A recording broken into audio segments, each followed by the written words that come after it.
Hello बच्चों। मेरा नाम है मुकुल थापा। है ना। आप लोग का स्वागत है आपके अपने channel MWM maths with Mukul में। चलिए, तो आज हम बात करने वाले हैं क्लास 11th का हमारा पहला चैप्टर है मैथ्स का, सेट्स, उसके बारे में। ठीक है। चलिए, तो समझते हैं पहले सेट्स कि सेट्स होता क्या है। सेट्स की जो डेफिनेशन है वो कहती है it is a well defined collection of objects. क्या कहता है? Well defined collection of object is known as set. जैसे कि मैं कहूं आपसे कि मंथ्स ऑफ अ ईयर, हमें पता है ना, जनवरी, फरवरी, मार्च, अप्रैल अप टू दिसंबर तक, ये डिफाइंड है हमारा, राइट। तो ये डिफाइंड जो होते हैं कलेक्शन, इन्हीं को हम सेट कहते हैं। जैसे कि मैंने बोल दिया जनवरी, फरवरी, मार्च अप टू दिसंबर, it is a well defined collection of objects, इसी को हम सेट कहते हैं। क्लियर? अगर मैं आपसे पूछूं, आप मुझे बताइए top 10 writers of the world, क्या ये डिफाइंड है? नहीं है। हमें कैसे पता कौन टॉप 10 राइटर्स हैं, right? It is not a well defined collection. तो सेट क्या है? Well defined collection of object is called set. Clear? जैसे कि एक सेट लिख दिया हमने 1 2 3। ये जो अंदर लिखे गए हैं इन्हें कहते हैं हम लोग एलिमेंट्स। क्या कहते हैं हम लोग? एलिमेंट्स। एलिमेंट्स जो होते हैं वो सेट को बिलोंग करते हैं। क्या करते हैं? बिलोंग। तो इस साइन को कहते हैं हम belongs to. Belongs to, to इसको बिलोंग कर रहा है? बिल्कुल कर रहा है। क्या 5 इसको बिलोंग कर रहा है? नहीं। तो इसका मतलब does not belongs to A. इसका मतलब does not belongs to A. Clear? देखिए, अगर जब आप किसी भी एलिमेंट के आगे ये कर्ली ब्रैकेट लगा देते हैं, सेट को लिखने का तरीका है ये कर्ली ब्रैकेट के अंदर एलिमेंट्स। क्लियर? जब किसी एलिमेंट के आगे ये कर्ली ब्रैकेट लगा तो ये अपने आप में क्या बन गया? सेट बन गया। क्या ये सेट ए को बिलोंग करेगा अभी? तो हम इसको बोलेंगे नहीं। सेट दूसरे सेट को बिलोंग नहीं करता, वो उसका सबसेट होता है। क्या होता है? सबसेट। सबसेट अभी हम आगे पढ़ेंगे। ठीक है, इतनी बात समझ में आ गई है? बहुत बढ़िया। अगर मैं बोलूं एक सेट है ए, इसी के अंदर ले लेते हैं, चलिए इसको ऐसे लगा देते हैं अंदर। ठीक है। अब मैं पूछूं ये बिलोंग्स टू ए, तो ये बिल्कुल सही है ना। तो आप बोलेंगे सर अभी तो आपने बोला कि ये सेट बिलोंग नहीं करता है, अब आप कह रहे हैं करता है। तो क्या है? ये सेट इस सेट के अंदर है, ये सेट इस सेट के अंदर है, तो वहां पर वो एक एलिमेंट का काम कर रहा है, एक एलिमेंट का। जब ये बिलोंग्स टू ए बोलेंगे दैट मीन्स ये करेक्ट है। इतनी बात समझ आई सेट्स को लेकर? है ना, बहुत ही बढ़िया। चलिए फिर आगे हम समझते हैं अब सेट के टाइप्स क्या हैं हमारे, सेट के टाइप्स। ठीक है। जब आप पढ़ रहे हैं ना, तो एक काम कीजिए, कॉपी पेन लेके बैठिए, चीजों को नोट डाउन कीजिए और पढ़ते रहिए। पढ़ने में मजा आएगा आप लोग को, राइट। चलिए, पहला टाइप कहता है हमारा सिंगलटन सेट। क्या कहता है? Singleton set. ऐसा सेट जिसके अंदर सिंगल एलिमेंट हो, और वो एलिमेंट कुछ भी हो, तो सिंगलटन सेट होता है। ठीक है, सिंगल एलिमेंट। दूसरा होता है हमारा एम्प्टी सेट। क्या होता है? एम्प्टी, नाम से क्लियर है, खाली है। एम्प्टी सेट को नल सेट भी कहते हैं, इसी को वॉइड सेट भी कहते हैं। क्लियर? रिप्रेजेंट करते हैं हम या तो खाली या फिर फाइ से। किससे? फाइ। क्लियर इतनी बात? बहुत बढ़िया। नेक्स्ट आता है हमारा फाइनाइट सेट। क्या बोलता है? फाइनाइट सेट, नाम से क्लियर है, फाइनाइट मतलब विच इज काउंटेबल, जो कि काउंटेबल हैं। क्लियर? जैसे मैंने बोला इंग्लिश अल्फाबेट्स ए से लेकर जेड तक काउंटेबल है, right, that is finite set. चौथा इनफाइनाइट सेट। क्या कहता है? Infinite set which is not countable, like set of integers, natural numbers, ये सब क्या है? इनफाइनाइट सेट है। बात समझ आई? बहुत बढ़िया। फिर आता है इक्वल सेट। Equal set. कोई भी दो सेट हैं, ए बी सी, बी है हमारा पी क्यू आर, ओ सॉरी बी सी ए, ऐसे दो सेट जिनके नंबर ऑफ एलिमेंट्स तीन तीन है और एलिमेंट्स भी सेम हो, number of elements and elements भी सेम हो, उन्हें कहते हैं इक्वल सेट। लिखते कैसे हैं? ऐसे। क्लियर? नेक्स्ट होता है हमारा इक्विवेलेंट सेट। क्या बोलते हैं? Equivalent set. चलिए समझिए, ये है ए बी सी, एक दूसरा सेट ले लिया मैंने पी क्यू और आर। अभी क्या दिख रहा है हमें? इन दोनों सेट में सिर्फ और सिर्फ नंबर ऑफ एलिमेंट्स सेम है, नंबर ऑफ एलिमेंट्स सेम है। तो ऐसे सेट जिसमें सिर्फ नंबर ऑफ एलिमेंट्स सेम हो, उन्हें कहते हैं इक्विवेलेंट सेट। लिखते कैसे हैं? ए इक्विवेलेंट टू बी, या फिर इसको ऐसे भी लिखते हैं कहीं, A is equivalent to B. Clear ये बात? सेट्स के बारे में समझ आई ये बातें? बहुत ही बढ़िया। अब इसको नोट डाउन कर लीजिएगा, हम आगे चलते हैं। ठीक है, सेट के बारे में समझ आई कि सेट क्या होता है, फिर हमने देखे टाइप्स ऑफ सेट क्या है। अब हम देखने वाले नेक्स्ट कि फॉर्म्स ऑफ सेट क्या है। फॉर्म्स का मतलब कि सेट को लिखने का तरीका, सेट को लिखने का तरीका। ठीक है, समझते हैं। चलिए अगला, सेट को लिखने का जो तरीका है हमारा, उसे कहते हैं हम forms of set. Forms of set. पहला आता है इसमें रोस्टर फॉर्म। क्या बोलते हैं? Roster form. इसी को टेब्यूलर फॉर्म भी कहते हैं, टेब्यूलर। दूसरा होता है सेट बिल्डर। सेट बिल्डर पहले लिख लेते हैं, फिर समझते हैं क्या है। ठीक है, चलिए। रोस्टर फॉर्म वो फॉर्म होती है जिसमें हम लिस्टेड एलिमेंट्स लिखते हैं, एलिमेंट्स को लिस्टेड फॉर्म में। जैसे कि मैं एक सेट बोलूं ए 1 2 3 4 5, लिस्टेड एलिमेंट है ना, कॉमा लगा के हम लिखते हैं, इसे कहते हैं हम रोस्टर या tabular form. Set builder form में इसी सेट को स्टेटमेंट की फॉर्म में लिखते हैं। किसमें? स्टेटमेंट। चलिए समझते हैं। एक सेट है contain element x such that, क्या बोलते हैं? सच that x is a natural number, इसी को हम लिख रहे हैं यहां पर। ठीक है, X is a natural number less than 5। बात समझ आई रोस्टर और सेट बिल्डर में? अच्छा, एक चीज और समझते हैं। अगर मैं यहां लिखूं 1 4 9 16 एंड सो ऑन, क्लियर? इसको अब मैं स्टेटमेंट फॉर्म में कैसे लिखूंगा? A contain element x such that x is equals to N square. ध्यान से देखिए, 1 4 9 16 सब स्क्वायर है। X is equals to N square, where वहां पे N is a natural number. समझ आई? नेचुरल नंबर स्टार्ट फ्रॉम 1, 1 लगाइए, 1 का स्क्वायर 1, फिर 2 का स्क्वायर 4, 3 का स्क्वायर 9, 4 का स्क्वायर 16 एंड सो ऑन। इसको हमने ऐसे लिखा। आई होप ये बात समझ आई होगी आप लोग को। फॉर्म्स ऑफ सेट क्या है, रोस्टर और सेट बिल्डर। क्लियर? बढ़िया। चलिए, आई होप कि आप लोगों ने नोट डाउन कर लिया होगा। चलते हैं आगे।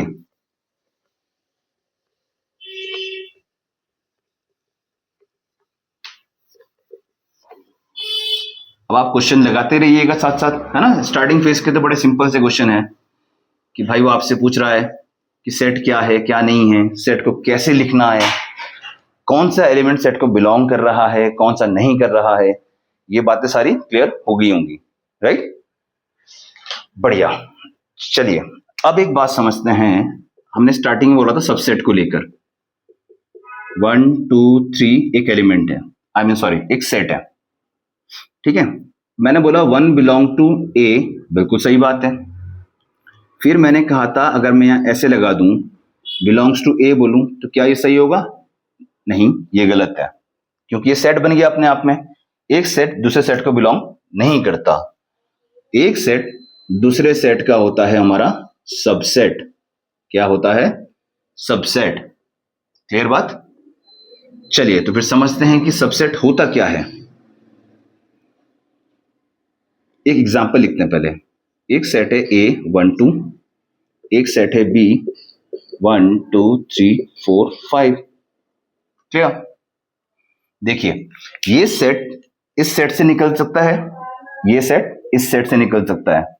आसान भाषा में बोलूं, ए जो है वो बी का बेटा लग रहा है हमको, ए बी का बेटा है, इसी को बोला जाता है सबसेट, जो उसमें से निकल कर आया है। तो A is a subset of B, A B का बेटा है, ए बी का बेटा है, A is a subset of B. उल्टा बोलें, बी जो है वो ए का फादर है, बी ए का फादर है ना? इसको बोलते हैं सुपर सेट। क्या? Super set. तो B is a super set of A. यहां बोलेंगे A is a subset of B, A is a subset of B, B is a super set of A. इतनी बात समझ आई? अब सबसेट के sign में दो साइन इस्तेमाल होते हैं, एक ये वाला और एक ये वाला। ठीक? इस साइन का मतलब है कि प्रॉपर सबसेट। इसको क्या बोला जाता है?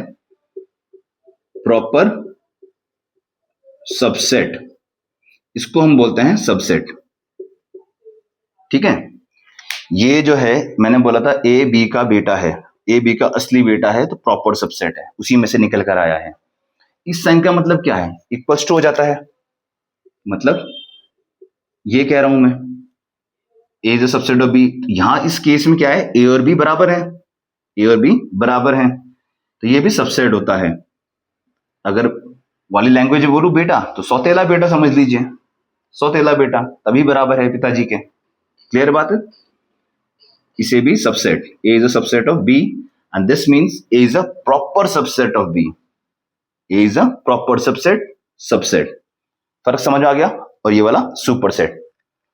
इतनी बात क्लियर है सेट के बारे में? चलिए, एक यहां पर है, अगर एक सेट ए है उसमें n एलिमेंट्स हैं, कितने? n एलिमेंट्स, तो उसके सबसेट कितने होते हैं? नंबर ऑफ सबसेट का जो फॉर्मूला होता है वो होता है 2 to the power n, 2 to the power n। और अगर a में n एलिमेंट्स हैं, उसका number of proper subset, number of proper subset, इसका फॉर्मूला है, इसका फॉर्मूला है 2 to the power n minus 1। किसको हटा दिया हमने? उसी सेट को हटा दिया।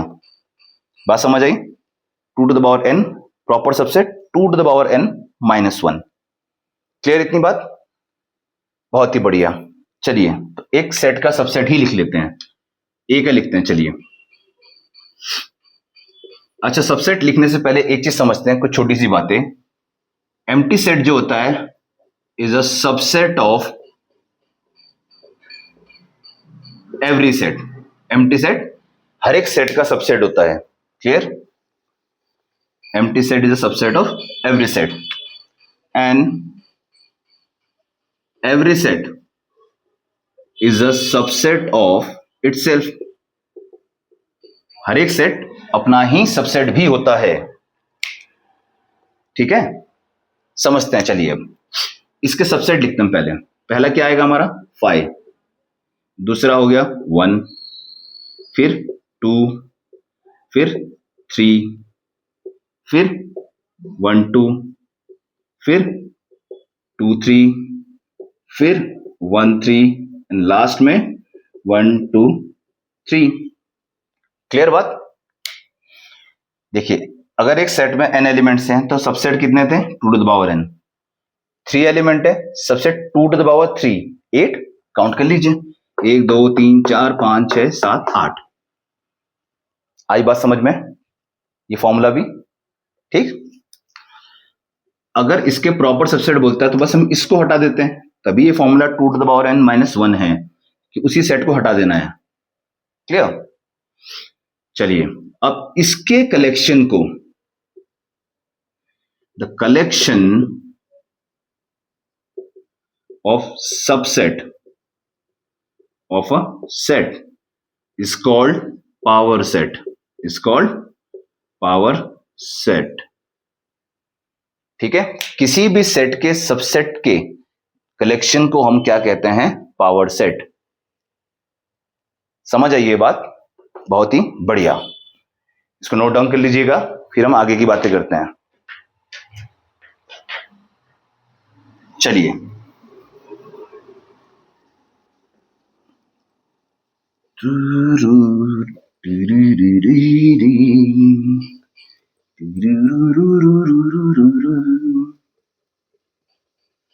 समझ आ रहा है आप लोग को ये? बहुत ही बढ़िया, चीजें नोट डाउन जरूर करते रहिएगा साथ साथ, सो दैट कि आप लोग को याद हो जाए अच्छे से ये सारी बातें पढ़ाई की, है ना? चलिए, तो फिर नेक्स्ट जो है, अब हम बात करते हैं यहां पर इंटरवल्स के बारे में। किसके बारे में? इंटरवल्स।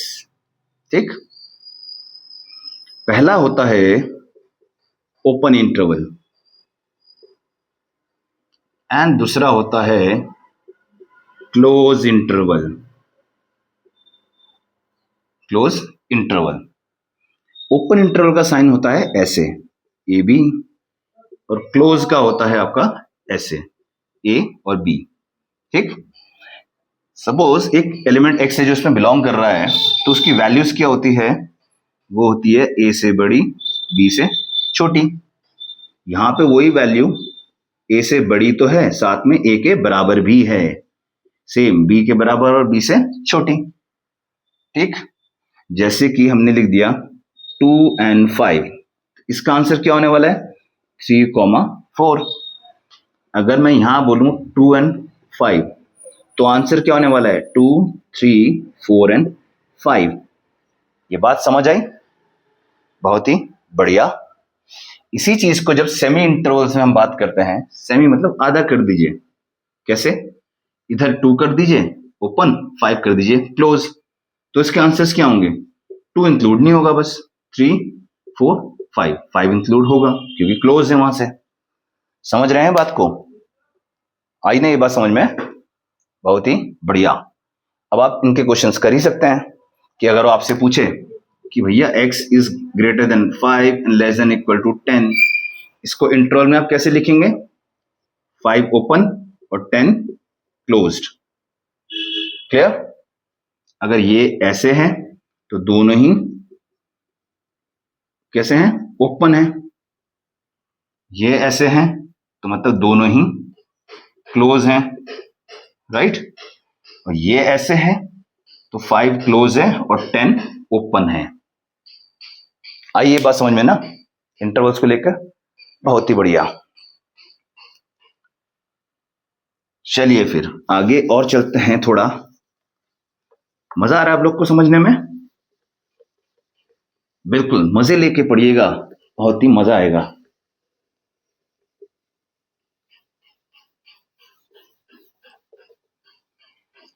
चलिए तो फिर अब बात करते हैं कुछ और आगे बारे में। यूनिवर्सल सेट क्या होता है? रिप्रेजेंट करते हैं यू से। किससे? यू से। देखिए, यूनिवर्सल सेट ऐसा सेट होता है जिसके अंदर सारे सेट आ रहे होते हैं। क्वेश्चन के रिगार्डिंग जब हम बात करेंगे, किसी क्वेश्चन की एस्पेक्ट में हम जब बात कर रहे हैं ना, तो यूनिवर्सल सेट ऐसा सेट है जिसके अंदर सारे सेट आएंगे। इतनी बात समझ आई? चलिए आगे और समझाते हैं, आपको समझ में आएगा। पहले कुछ ऑपरेशन समझते हैं। यहां पर ऑपरेशन मतलब सिंबल्स के बारे में बातें कर रहे हैं। एक होता है यू, इसको बोलते हैं यूनियन, मतलब यूनाइट कर दीजिए, जोड़ दीजिए। उल्टा यू का मतलब होता है इंटरसेक्शन। इंटरसेक्शन मतलब कॉमन क्या है, इसमें हमने यूनाइट करना है, इसमें हमें कॉमन निकालना है। क्लियर? इतनी बात समझ आई? समझाते हैं आप। चलिए, अगर मान लीजिए कोई एक सेट है A 1 2 3 4, on the other hand set B 2 3 5 6, clear? अब मैं बोल रहा हूं पहले इनको यूनाइट करते हैं, यूनियन, ठीक है? तो यूनियन करेंगे, सबको जोड़ देंगे, रिपीट करके नहीं लिखेंगे। 1 2 3 4 5 एंड 6 जोड़ दिया ना, 1 2 3 4 5 6। अब मैं पूछूं इंटरसेक्शन क्या है दोनों में, कॉमन क्या है? 2 और 3, तो कॉमन में आएगा 2 और 3। ये बात समझ आई? यूनियन, इंटरसेक्शन, यूनियन और इंटरसेक्शन, क्लियर? बहुत ही बढ़िया। इसके साथ अब यहां पर एक और चीज आएगी, complement of a set, complement of a set. मान लीजिए कोई एक सेट है ए, उसके कॉम्प्लीमेंट को हम कैसे रिप्रेजेंट करते हैं? ए डैश, या फिर कोई कोई लिखता है A to the power C, complement, clear? अच्छा, अब ये निकलता कैसे और होता क्या है? अब एक यूनिवर्सल सेट है हमारे पास, देखिए यूनिवर्सल का काम आ गया अब हमारे पास। यूनिवर्सल सेट है, बोला 1 2 3 4 एंड 5, ठीक है? अब अगर मैं पूछूं ए एक सेट है 1 3 5, तो ए कॉम्प्लीमेंट कैसे निकलता है? जिस सेट का कॉम्प्लीमेंट हमें निकालना है उस सेट को यूनिवर्सल से माइनस करा दीजिए। माइनस मतलब देखिए कैसे, 1 3 5 को हटा दीजिए यूनिवर्सल में से, तो क्या बचेगा? 2 एंड 4, 2 एंड 4। बस ये हो गया ए का complement. Complement of a set समझ आया? बहुत बढ़िया।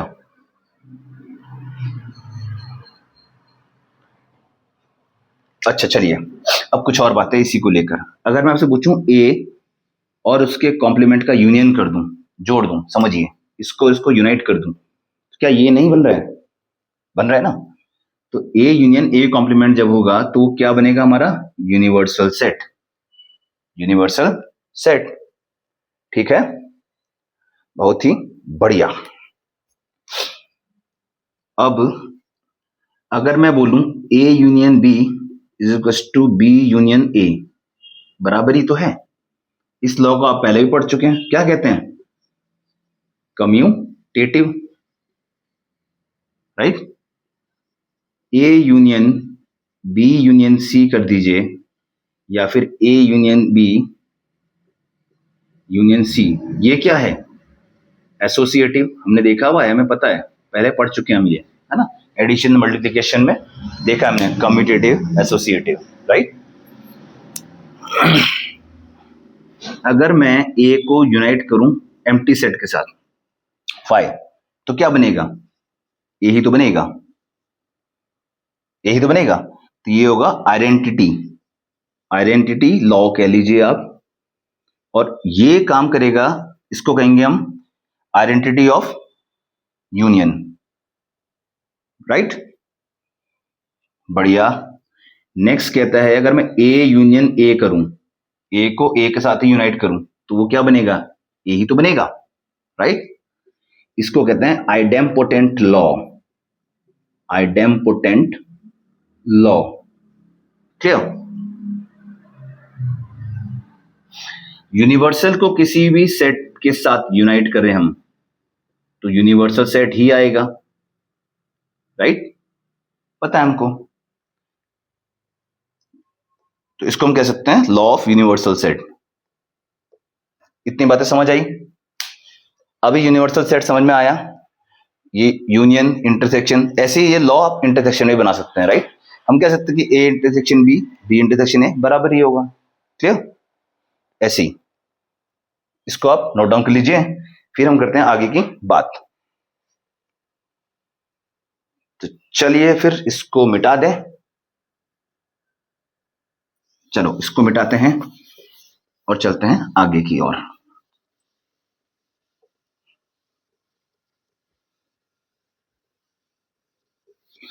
आई होप कि आपको ये सब बातें समझ में आ रही होगी, है ना? आपका काम है इसको समझिए, अच्छे से पढ़िए, एंड देन क्वेश्चंस लगाते रहिए, मजा आएगा आप लोग को भी, ठीक है? बहुत बढ़िया। अगर मैं बोलूं एक सेट है एक 1 2 3, एक सेट है बी 4 एंड 5, अब मैं आपसे पूछूं इन दोनों का इंटरसेक्शन क्या होगा? मतलब इन दोनों में क्या कॉमन है? क्या इन दोनों में कुछ कॉमन है?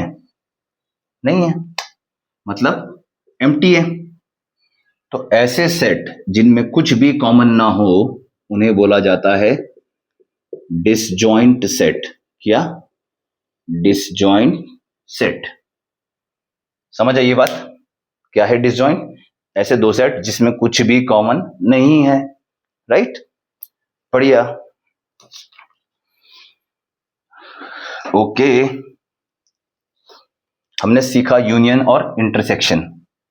अब देखते हैं हम डिफरेंस ऑफ सेट। क्या? Difference of set. चलिए, तो ए एक सेट है 1 2 3 4, बी एक सेट है 2 3 5 6।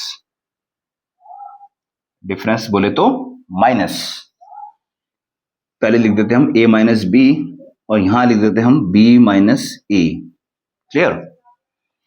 a माइनस बी का मतलब क्या समझ में आ रहा है हमें? a में से हमें b के एलिमेंट को माइनस करना है। a में से b के एलिमेंट को माइनस करना है, और कौन सा एलिमेंट माइनस होगा? जो दोनों में कॉमन होगा, तभी तो माइनस होगा। समझिए, a में से b के कॉमन एलिमेंट को माइनस कीजिए तो जो बचा हुआ a का है वो लिखा जाएगा। कैसे? 1 2 3 4 2 3 5 6, क्या कॉमन है? 2 3। तो a में क्या बच रहा है इसके बाद? 1 4। ये हुआ a minus B, right? Similarly अगर मैं पूछूं b माइनस ए क्या होगा, इस बार किसका बचा हुआ लिखने वाले हम लोग? b का, जो पहले है उसका बचा हुआ लिखते हैं हम लोग। तो क्या बच रहा है हमारा? 5 और 6। समझ आई ये बात? आई नहीं बात समझ में? बहुत ही बढ़िया। इसके साथ एक और चीज सीख लीजिए, सिमेट्रिक डिफरेंस क्या होता है। सिमेट्रिक डिफरेंस, इसी क्वेश्चन को कर लेते हैं, ठीक है?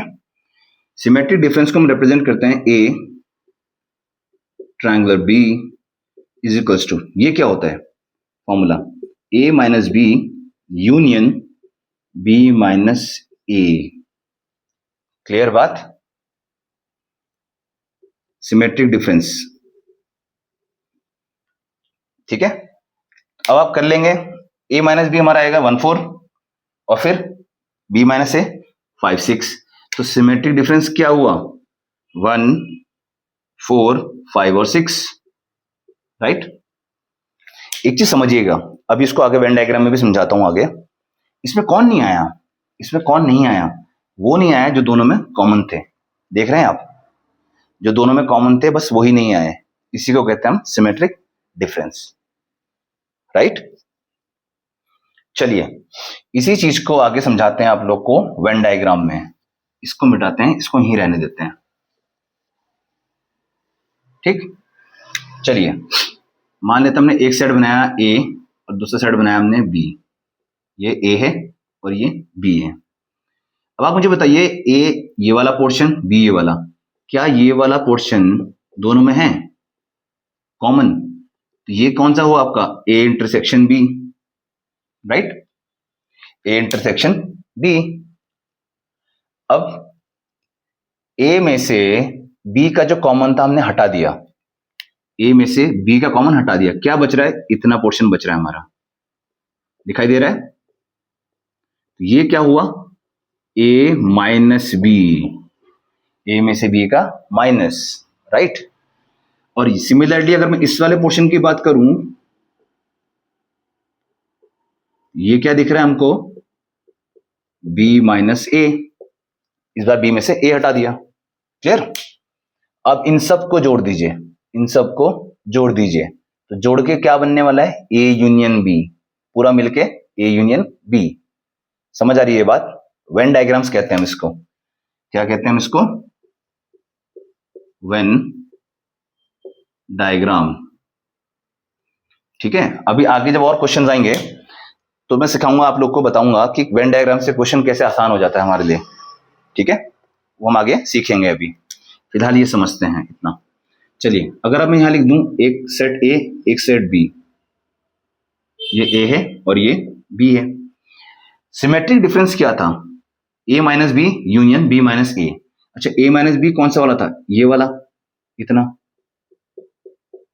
समझ आ रही है बात? और बी माइनस ए कौन सा है? ये वाला। तो ये पोर्शन जो है ये दोनों मिलके क्या बनेगा? Symmetric difference. बोला था ना हमने, कौन गायब हो गया था? कॉमन वाला। कॉमन वाला हट गया। समझ रहे हैं? तो ये हुआ सिमेट्रिक डिफरेंस।